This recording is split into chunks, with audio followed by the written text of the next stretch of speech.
इंदिरा संत यांच्या मृदगंध या ललित लेख संग्रहातून मलयगिरीची चंदनबाधा. वसतिगृहात शांता काकडे आणि मी एका खोलीत राहत असू.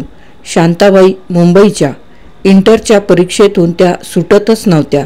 केव्हाही पहा परीट घडीचे, शुभ्र निळ्या घारीचे, अगदी चापून चोपून नऊवारीचे नेसण, डोळ्याला जाड चष्मा आणि किंचित करारी असे व्यक्तिमत्व मला त्या आवडायच्या.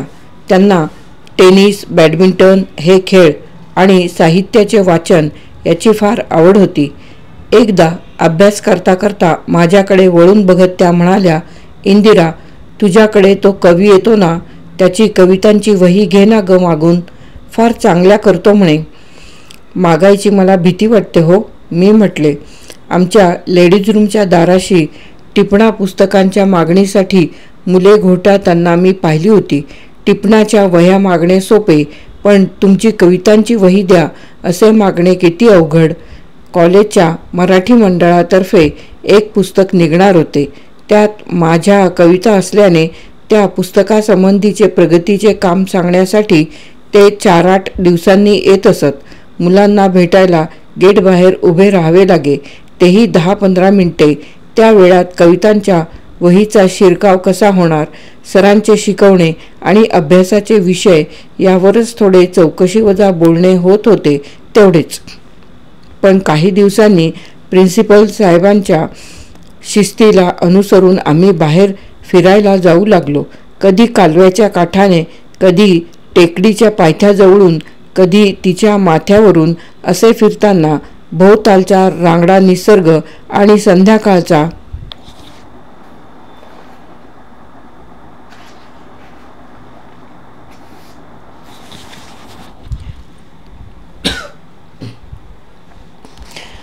संध्याकाळचा भरभर वारा यांच्या संगतीने आमच्या बोलण्यात नकळतच मोकळेपणा आला. अभ्यासावरून साहित्य कलांच्या चर्चेत मी कधी शिरले कळलेच नाही. मी त्यावेळी हार्डी वाचत होते. मला त्याने भुलवले होते. संत म्हणत, त्यापेक्षा तुम्ही टॉलस्टॉय आणि दोस्तोव्स्की वाचा. एरियल हे कवी शेले यांचे चरित्र त्यांचे अत्यंत आवडते. त्याच्या कविताही मी ते काहीच वाचले नव्हते. मग मला त्यांनी शेलीचे चरित्र सांगितले, त्यातील उत्कट भाव सांगितला. ते फार चांगले कथन करत. मग मला एरियल इतके आवडले की मी ते वाचनालयातून आणून वाचले. मग त्याच पुस्तकावर आम्ही किती दिवस बोलत होतो. शेलीचा स्वभाव, त्याचे बंडखोर विचार, त्याचे चंडोलासारखे व्यक्तिमत्व, त्याची सागराची ओढ आणि सागरात झालेला त्याचा शेवट. मला वाटले शेले हे एक जळरूपच आहे. जळाची गतिमानता, त्याचे कोसळणे, त्याच्या नाजूक चंचल लहरी, त्याच्या मनस्वी लाटा, या साऱ्यांनी घडलेले त्याचे व्यक्तिमत्व आणि त्यातून कारंजासारखी स्फुरणारी त्याची कविता, कवितेतील तीव्र आर्तता यावर आम्ही खूप बोलत असू. संतांचे पाठांतर चांगले. शेलीच्या कविता पंक्तींनी ही चर्चा एक वेगळेच रूप घेत असे. त्यावेळी माधव जुलियन यांच्या कवितांचे विद्यार्थ्यांमध्ये फार वेड होते. मीही त्याला अपवाद नव्हते. अभ्यासाच्या क्रमिक पुस्तकातच त्यांचे स्वप्नरंजन आणि विरह तरंग बसलेले असे. माधवरावांच्या कवितेतील धीट मोकळेपणा हवाहवासा वाटायचा. त्यांच्या कवितेतील फारसी शब्द फार एक शब्द वेगळा ढंग निर्माण करायचे. कविताही किती नव्या नव्या वाटायच्या. विरह तरंग तर आमचे दोघांचेही फार लाडके. कॉलेजच्या पार्श्वभूमीवरील हे नाट्य आम्हाला फार मनोज्ञ वाटे. नायिकेची निरनिराळ्या भाववृत्तीतील रूपे, काव्यात असलेले चित्र सामर्थ्य, त्यातील त्या दोघांचा सोबती निसर्ग, त्यातील नाट्य संवाद, या सर्वांवर किती बोलावे ते थोडे. एखाद्या झाडाखाली किंवा टेकडीच्या माथ्यावर बसून कविता आणि बोलणे या चर्चेत वेळ कसा गेला समजायचे नाही. मला अशी मग वाचलेल्या पुस्तकावर आपले कच्चे पक्के विचार व्यक्त करायची सवयच लागली. साहित्याचे वाचन आणि त्याचे आपल्या मनावर झालेले चित्रण यांत फरक असतो. तो समजून घेणे हे फार आनंदाचे असते असे मला संतांच्यामुळे कळले. गाणे मला आवडत असे, पण त्याची जाण नव्हती. कॉलेजमध्ये निरनिराळ्या विषय विभागांतर्फे कार्यक्रम होत. त्याला आमचा ग्रुप नेहमी जायचा. आमची या क्षेत्रातील मार्गदर्शक शरद ती गात असे आणि इथे तर ती G.N. जोशींच्या पेटीच्या गायनाच्या क्लासलाही जात होती. तिच्यामुळे आमच्या खोलीतून शीळ घुमत असते. या शिळा कधी कावळ्या कोंबड्यांनी गायल्यासारख्याही असत. तिच्या संगतीने संगीतातील थोडेसे कळत होते. संत तर गातच असत, पण फिडलही सुंदर वाजवत असे मुली म्हणायच्या. कॉलेजमध्ये शांता आपटे, पद्मा शाळीग्राम, मास्टर कृष्णा यांची गाणी मी ऐकली. संतांना मैफिली ऐकण्याचा फार नाद. या कारणाने गाण्यावर ते खूप छान बोलत. इथे चर्चा नाही, माझे फक्तच ऐकणे, कारण देवाने मला बोलायला आवाज दिला हेच फार मोठे होते. मी फारसे गाणे ऐकून समजूनही घेतले नव्हते. या निमित्ताने संतांनी येऊन दाखवलेली एखादी तान, एखादी सम मला फार आवडून जायची. मास्टर कृष्णा हे त्यांचे दैवत. त्यांची नाट्यगीते, भजने, चीजा हे सर्वच त्यांच्या आवडीचे. कोटी चंद्र निढळी आणि उदोमन हे नेहमी त्यांच्या ओठावर.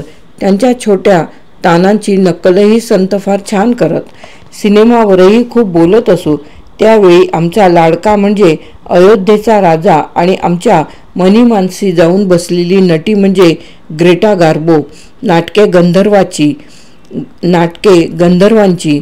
माझे आवडते नाटक सौभद्र, स्वयंवर, त्यांचे संशय कल्लोळ. मग गप्पांना काय तोटा. इतके मोकळेपणाने चर्चेत रंगल्यावर मग मी एके दिवशी विचारले, तुम्ही कविता करता, पण मला अजून तुम्ही वही दिली नाही. मी वही तयार केलेली नाही आणि माझी वही आणि माझी कविता तुमच्या कविते एवढी चांगली नाही. दुसरे वाक्य मी ठरवणार असे काही मी बोलते तो टेकडी चढून येणाऱ्या मित्राला त्यांनी हटकले आणि वहीचा विषय थांबला.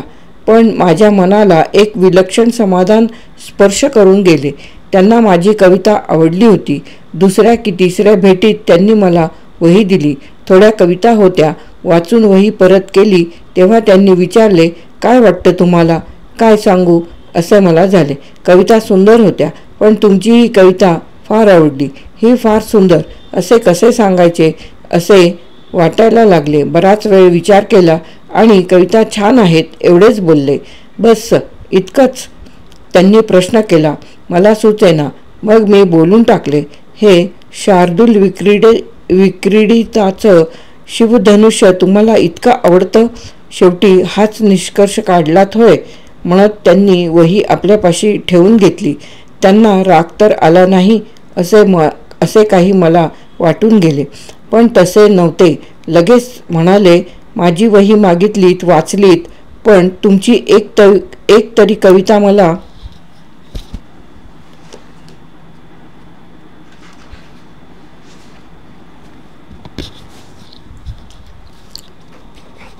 दाखवायची होती. पुस्तकाच्या निवडीसाठी वही नेली. त्यातल्या थोड्याफार कविता त्यांनी वाचल्याच होत्या. त्यानंतर मी एकही लिहिली नव्हती. मग ते म्हणाले, आता लिहिलीत की दाखवायची? लक्षात असू दे. पण त्यांनी आपली वही पुन्हा दिली नाही. कधी मागितली तर ते म्हणायचे, नको, ते शिवधनुष्य तुम्हाला पेलणार नाही.